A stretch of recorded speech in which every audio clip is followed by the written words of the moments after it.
Vous voulez faire un bilan de compétences, mais vous ne savez pas vraiment par où commencer ou comment vous y prendre.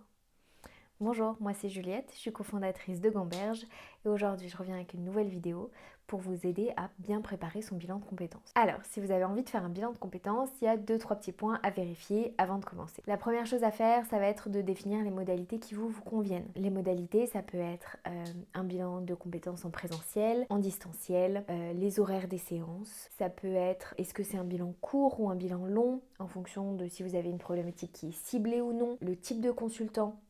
Ça va plutôt se faire en entretien préalable, donc quand vous avez un échange avec le consultant, voir si le feeling passe bien ou pas. Le mode de financement que vous souhaitez également, CPF, Pôle emploi, autofinancement par votre employeur.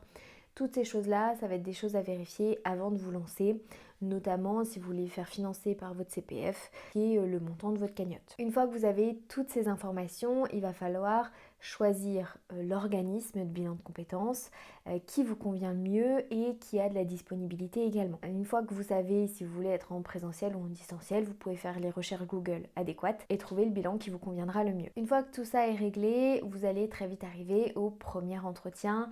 Donc premier échange avec l'organisme, ce qu'on appelle l'entretien préalable, c'est-à-dire le moment où vous échangez un peu plus longuement avec le consultant pour savoir donc si ça matche avec votre consultant, mais aussi si le bilan de compétences est bien fait pour vous, si ça peut répondre à vos problématiques, qu'on vous remette un peu d'informations dans tout ça, donc que c'est confidentiel, que ça dure X heures, qu'il y aura 3 phases, etc. Enfin, toutes les choses et toutes les informations dont vous avez besoin pour faire votre choix final, qui se fera à ce moment-là. Donc soit par une réservation CPF, soit par un contrat si c'est une prise en charge employeur. Enfin voilà, il y a plein de manières différentes de financer. Je vous ai fait une vidéo là-dessus.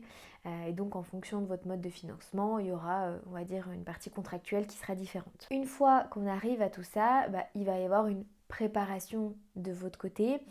Généralement, le consultant va vous donner des premiers exercices à effectuer. Ou alors tout se fait en séance. Ça pareil, ça dépend des modalités du consultant. Mais il va déjà y avoir à effectuer une sorte de préparation mentale. En tout cas, il y a quelques prérequis avant de commencer un bilan de compétences. Déjà, un bilan de compétences, ça va vous demander beaucoup d'implication, que ce soit dans les séances, mais aussi à l'extérieur. Généralement, le consultant va refaire le point avec vous sur ce point-là, mais c'est important que au cours des séances, vous soyez moteur, que vous soyez très impliqué, parce que finalement, le consultant, lui, son rôle, c'est simplement de vous guider et de garantir le cadre du bilan de compétences.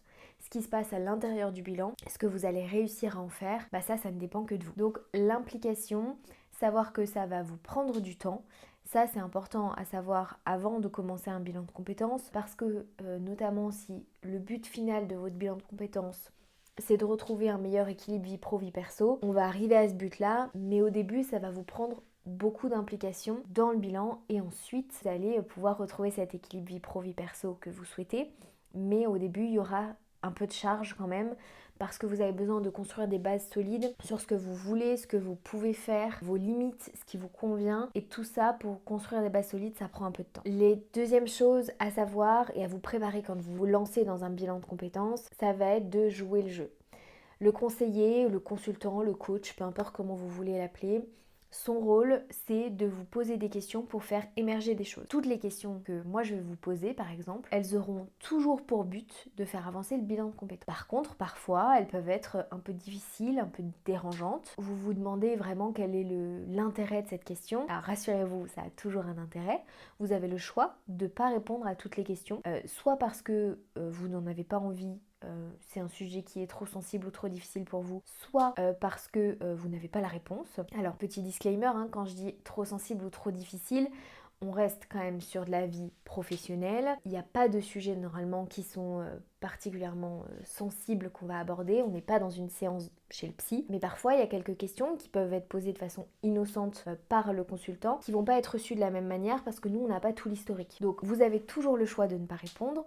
Par contre, à 95% du temps, jouez le jeu et répondez aux questions et faites en sorte que votre réponse soit quelque chose de réfléchi, ou que ce soit pas une réponse à la va-vite, mais que ce soit quelque chose qui va nous donner des bases solides pour ce projet professionnel. La troisième chose à savoir avant de commencer un bilan de compétences et pour bien vous y préparer, c'est que vous allez avoir des devoirs. Un bilan de compétences, c'est régi par la loi, ça dure maximum 24 heures.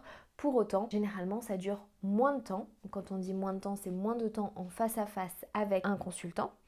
Bien sûr, ces heures-là, elles sont distribuées sur plusieurs mois. Généralement, ça dure entre 3 et 4 mois. Et ces temps d'échange avec le consultant, donc chez Gamberge, ça dure 16 heures. Il y a des bilans de compétences qui font moins d'heures de face à face avec le consultant.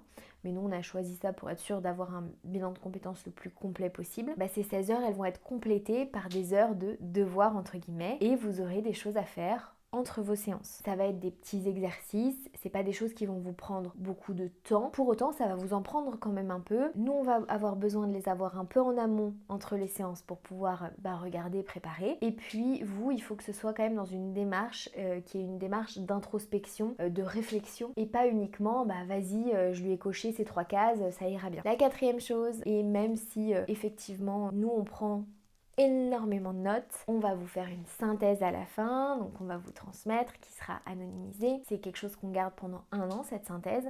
Par contre, tout le reste, on doit détruire à la fin du bilan de compétences. Donc si vous avez des choses qui vous ont un peu marqué, des choses que vous voulez garder en termes de trame, n'hésitez pas à prendre quelques petites notes. Ça ne doit pas du tout perturber le déroulé de la séance, ça ne doit pas être quelque chose qui prend le dessus. Vous n'avez pas besoin d'écrire pendant les 2 heures qu'on va passer ensemble à chaque fois. Mais s'il y a un mot qui fait tilt ou une situation que vous voulez vous rappeler, n'hésitez pas à prendre quelques petites notes. Ça peut quand même vous aider et ça peut permettre de bien utiliser ce qu'on fait en séance. Voilà, je pense que c'était tous mes conseils pour bien préparer son bilan de compétences et bien commencer un bilan de compétences. Si vous avez des questions, n'hésitez pas, comme toujours, à les poser en commentaire. J'y répondrai avec grand plaisir. N'hésitez pas à liker cette vidéo aussi. Si vous voulez démarrer un bilan, écoutez, vous avez le lien pour prendre un appel découverte, donc un entretien préalable avec nous directement dans la barre d'infos. Et puis moi, je vous retrouve pour la prochaine vidéo. Salut!